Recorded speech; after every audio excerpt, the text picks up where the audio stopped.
Bonjour à tous, on se retrouve encore une fois pour une recette halloweenesque. Ce coup-ci, pour épater mes invités, nous allons faire cette recette, toujours issue de ce vieux grimoire et toujours accompagnée de Gretel qui va faire le travail à ma place, mais sous mes ordres. Il faut toujours surveiller. Je vous montre tous les ingrédients dont vous aurez besoin. Cette recette, pas besoin de beaucoup d'ingrédients ni de beaucoup de temps. Seulement 2 pâtes feuilletées achetées toutes prêtes pour plus de facilité. 3 carottes, 3 grosses carottes, un œuf, du sel, du curry pour donner de la couleur un peu plus et du goût, du poivre, de l'ail pour que les vampires ne s'invitent pas à notre table et du parmesan. C'est parti, Gretel va pouvoir éplucher les carottes.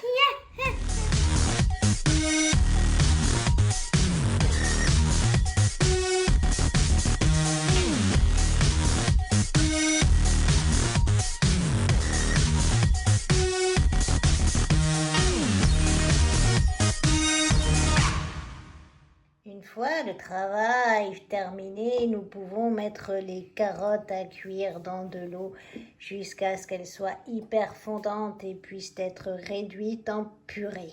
Les carottes sont cuites, il ne manque plus que de l'assaisonnement. Un peu de poudre de ceci, un peu de remède contre les vampires. Ils mangent trop quand ils viennent, ils mangent trop. De la bave de crapaud.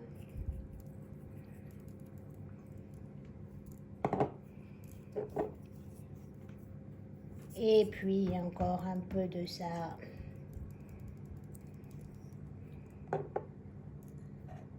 Le parmesan pour faire venir les souris que mangera le chat. Et il ne me reste plus qu'à passer tout ça au mixeur.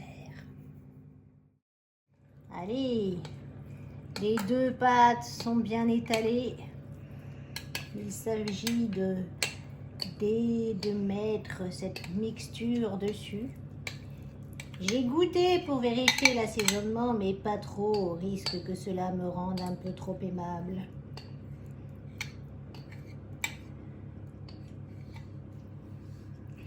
Il faut penser à laisser 2 cm au moins de chaque côté pour pouvoir sceller les 2 pâtes ensemble.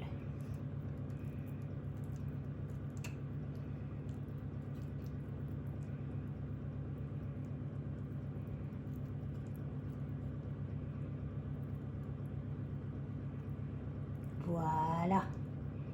Je vais avec un petit pinceau humidifier tout autour pour pouvoir coller les pâtes. Et Lisette Gretel va faire la forme de citrouille sur l'autre pâte. Hop. Un peu d'eau, un peu d'eau.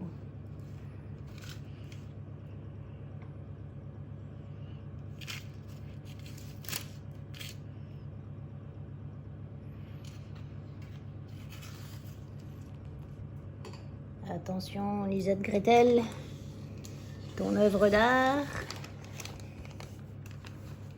qui j'espère se décollera sans dégâts.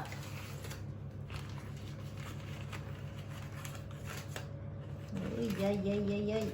Oui, aïe, aïe. Je te dis si tu le casses.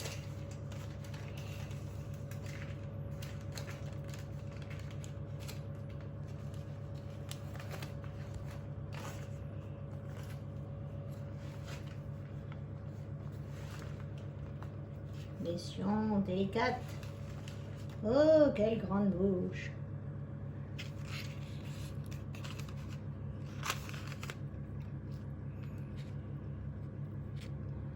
Ah ah. Ch'toum.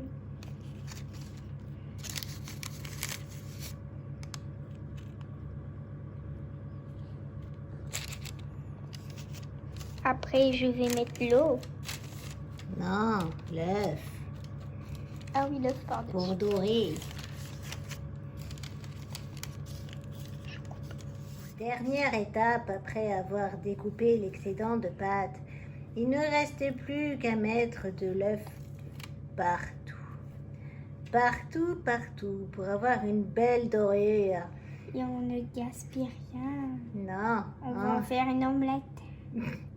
Ensuite, 25 minutes au four à 180 degrés devraient suffire pour achever cette préparation. Et voilà ce que ça donne à la sortie du four, c'est plutôt bien sympathique, on se réjouit. Voilà, c'est fini, j'espère que vous aurez trouvé cette recette sympathique, qu'elle vous aura donné des idées, soit pour manger, soit pour vous occuper avec vos enfants. Je vous fais plein de gros bisous et je vous dis à bientôt.